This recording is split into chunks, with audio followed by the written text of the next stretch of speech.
Hey everybody, happy Friday. It's Dr. Bridget Young from babyformulaexpert.com, and we are going hardcore nerd tonight.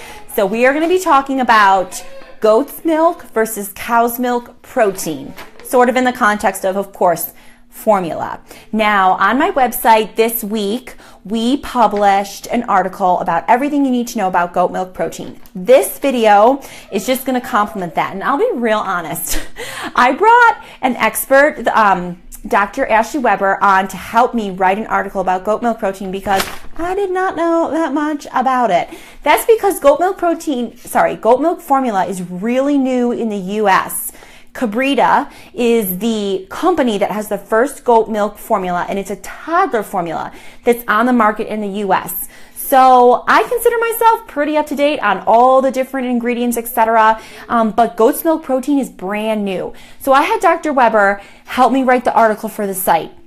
But for this, I wanted to go hardcore nerd into the minute differences that probably only a few parents want to know about.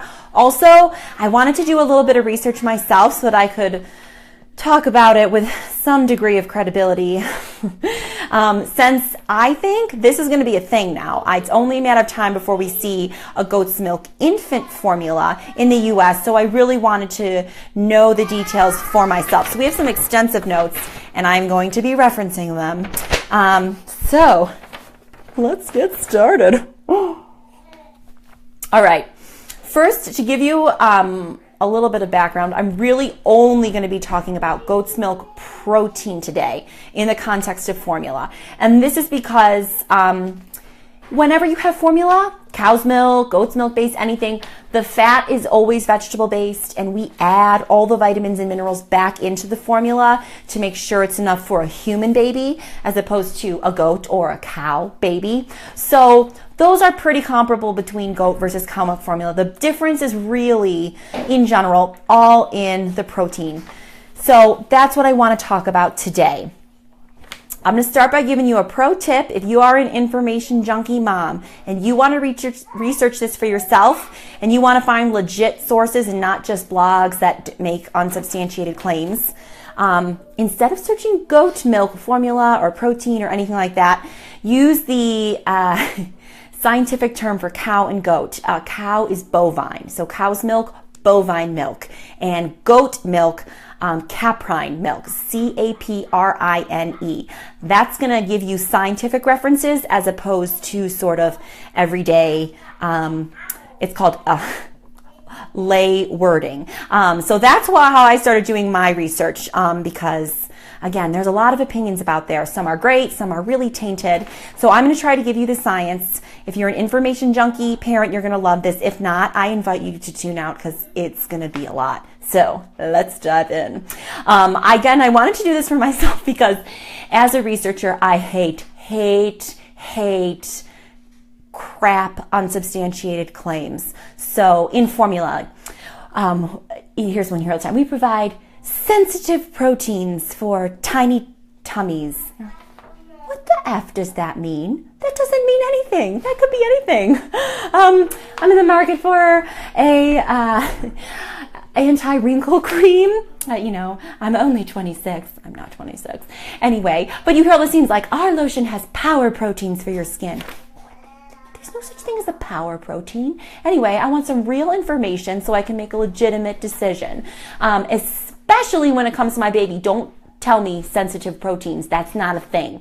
So now that my rant is over, this is what you need to know. We're going to talk about protein in two forms. So all milk protein, human milk, cow's milk, goat's milk, comes in two forms, casein and whey.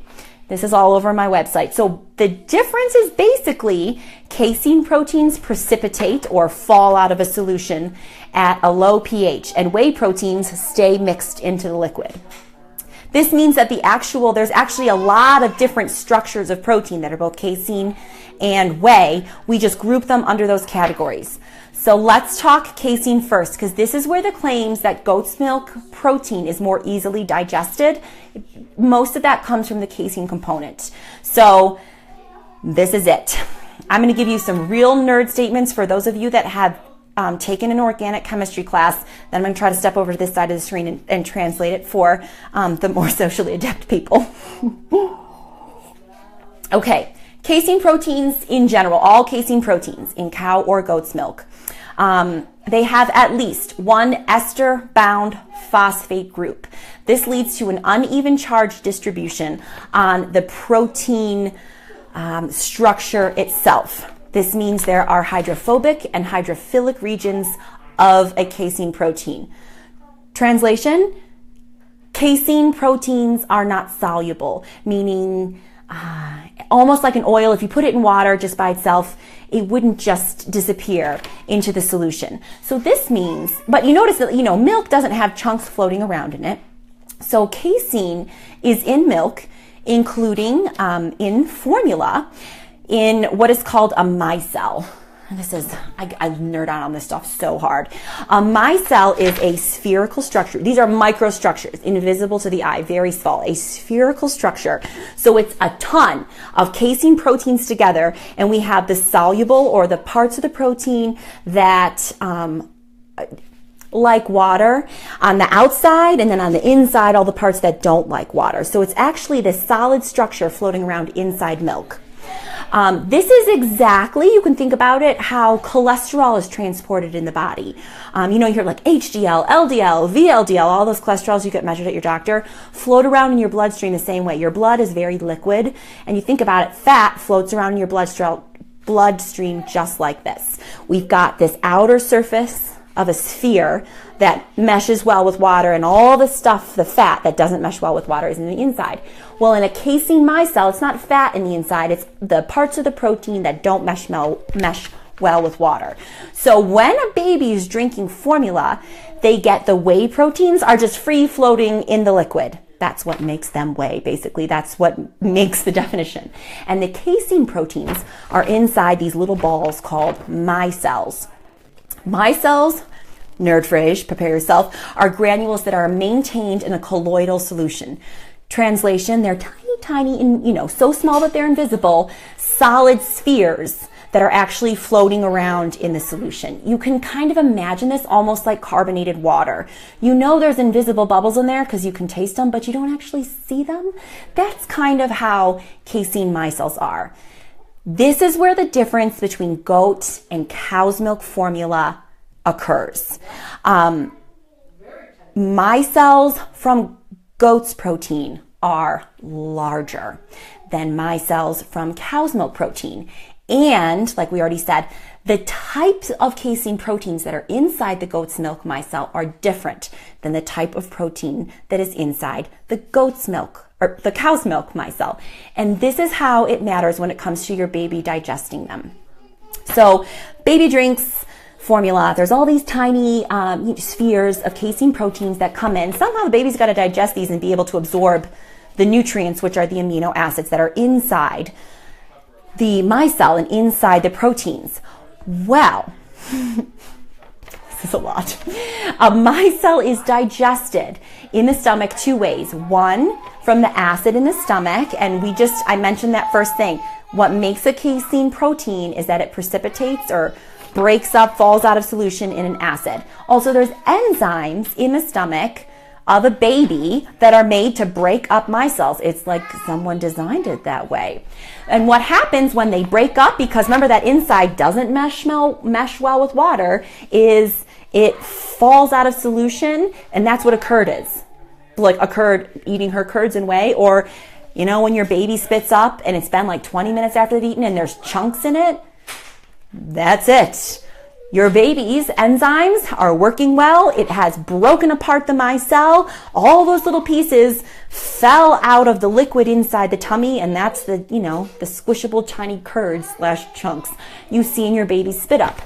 This is where the difference comes in, because goat's milk protein has a bigger micelle. When it's broken apart by the enzymes, it forms a softer, larger curd. Not enough that you'd be able to feel it with your fingers.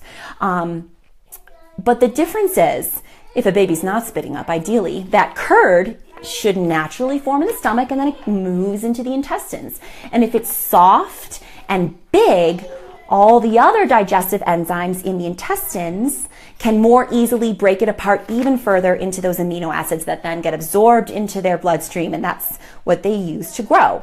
So that's where the claim that goat's milk protein is more easily digested comes from.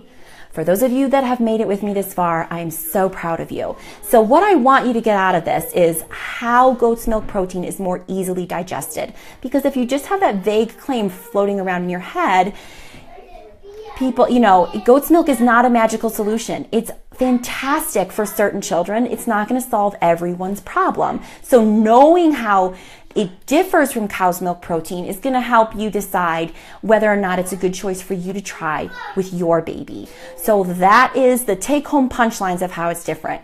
The casein micelle of goat's milk is bigger, which means when it's broken apart in the stomach and the first step in it being digested, it forms a softer, looser, basically more accessible curd for all the enzymes in the small intestine that finish the digestive process and allow the amino acids to be sucked up into the bloodstream.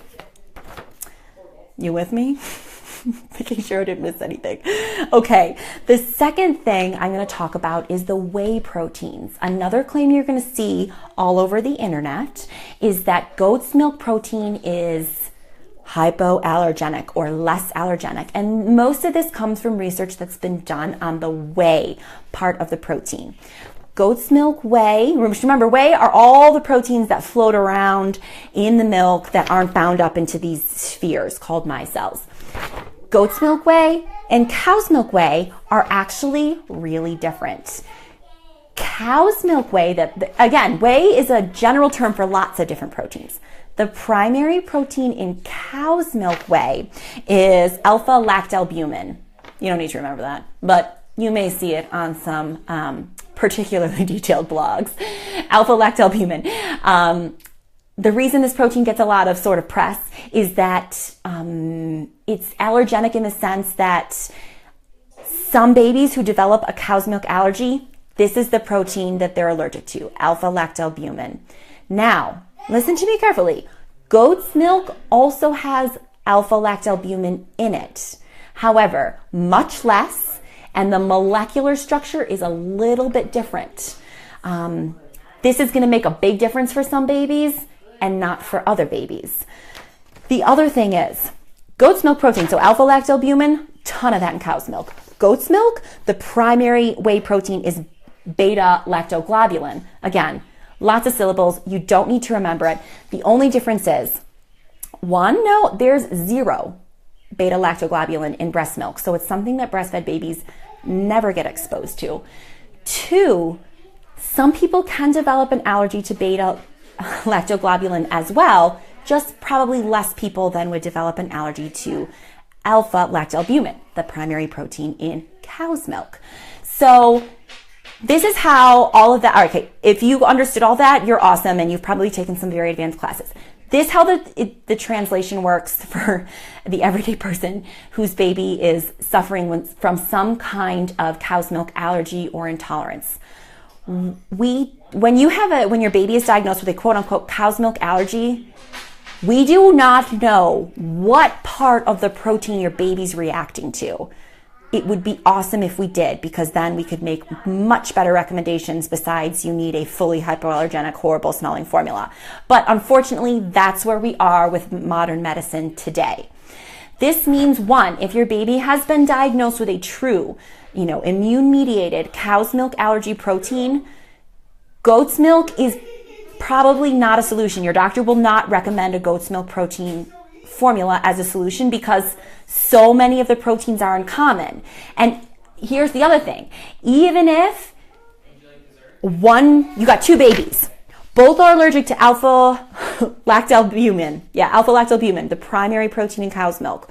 One of them is going to do awesome on a goat's milk protein because the tiny differences between the goat and the cow, alpha-lactalbumin, is enough for this baby not to react.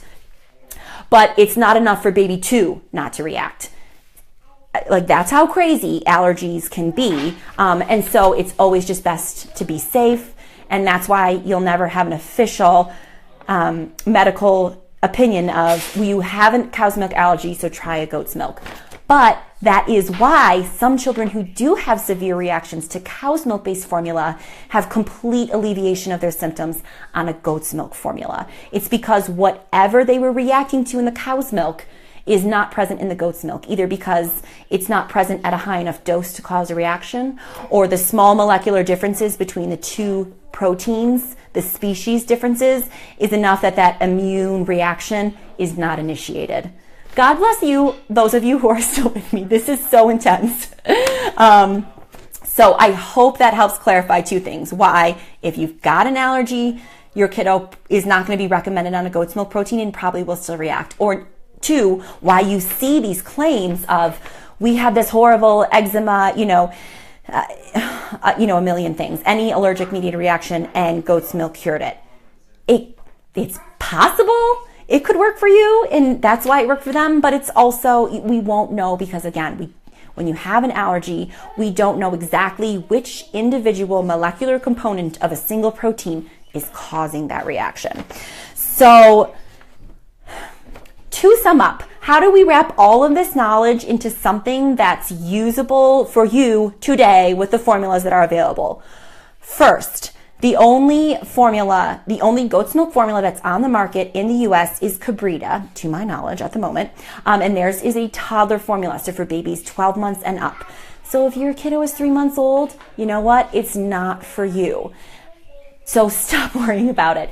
If your baby is 12 months old or up and you have been not diagnosed from an immunologist with a true cow's milk allergy, but your baby is suffering from chronic symptoms that are similar or likely allergic related. This might be chronic eczema, chronic low-grade diarrhea and or constipation going back and forth, incessant congestion. If you're using your nose Frida like 3 times a day, every day for months, talk to your doctor about a goat's milk protein because it might be something really worth trying. And again, in general, I think the more options, the better, because the more you try, the more you learn about your individual baby's biology. Okay, and last, this is a very, I didn't know if I was going to say it or not, but I'm feeling good. I've had half a glass of wine. I'm going to do it. Because I'm going to say something controversial. And again, I'm not giving any medical advice. I'm just saying my opinion. It is not very popular. I know of several people who are very committed to making homemade goat's milk formula. I would prefer you to purchase a goat's milk formula than make a homemade formula if those are the only two options you would consider.